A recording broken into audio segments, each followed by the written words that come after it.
উৎসবের মেজাজে ভোট হচ্ছে চারিদিকে। আজকে শেষ দফার ভোট এবং আবহাওয়াও ভালো। গরমটা তুলনামূলকভাবে, বিশেষ করে এই 9টা আসনে যেখানে ভোট রয়েছে, এই 9টা জায়গায় গরমটা তুলনামূলকভাবে কম, ওয়েদারটা কন্ডিউসিভ রয়েছে। তো আমি আশাবাদী মানুষ বিপুল সংখ্যায় বেরোবে এবং নিজেদের ভোটাধিকার দেবে, প্রয়োগ করবে। বিগত 5 বছর ধরে যেভাবে বাংলার প্রতি বঞ্চনা হয়েছে তার জবাব সাধারণ মানুষ, গরিব খেটে খাওয়া মানুষ যেভাবে বাংলাকে ধারাবাহিকভাবে লাঞ্ছিত, বঞ্চিত, নিপীড়িত করে রাখা হয়েছে, তার প্রতিফলন আগামী 4 তারিখ আপনারা দেখতে পাবেন।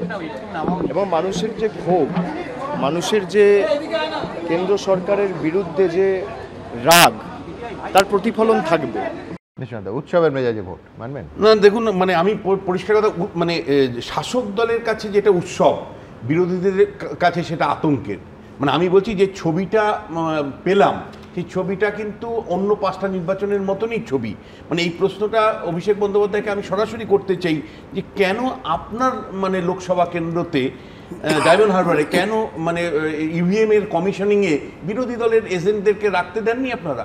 কেন দেননি? আপনাকে যদি কেউ প্রশ্ন তোলে যে দেশের গণতন্ত্র নিয়ে এত কথা আপনি বলেন, আপনার মানে ডায়মন্ড হারবারের ডেমোক্রেসি কোথায়? যদি আজকে প্রশ্ন তোলে যে একটার পর একটা অভিযোগ, প্রচারের সময় বিরোধীরা প্রচার করতে পারেনি,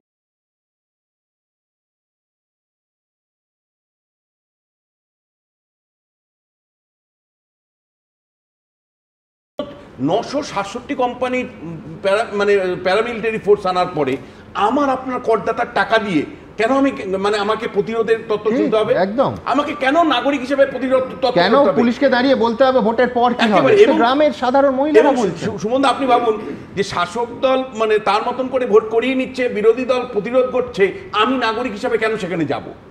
আমার তো আতঙ্ক তৈরি হবে। মানে একজন নাগরিক যখন দেখবে প্রতিরোধ হচ্ছে, বোমাগুলি চলছে, তাহলে একজন নাগরিক কি আশ্বস্ত হবে ভোট দেওয়ার জন্য? অনুপ্রাণিত হবে? সে কি মানে কি স্বাধীনভাবে ভোট দিতে পারবে? তার মধ্যে তো ভয়, আতঙ্ক কাজ করবে। একদম। আর সন্ত্রাস প্রতিরোধ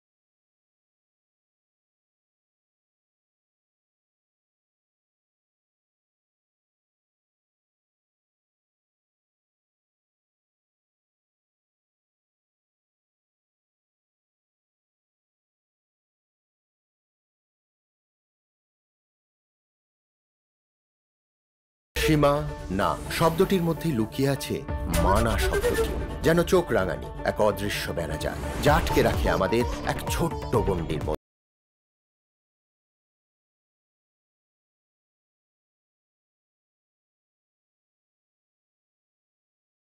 নাম এবিপি আনন্দ, এগিয়ে থাকে, এগিয়ে রাখে।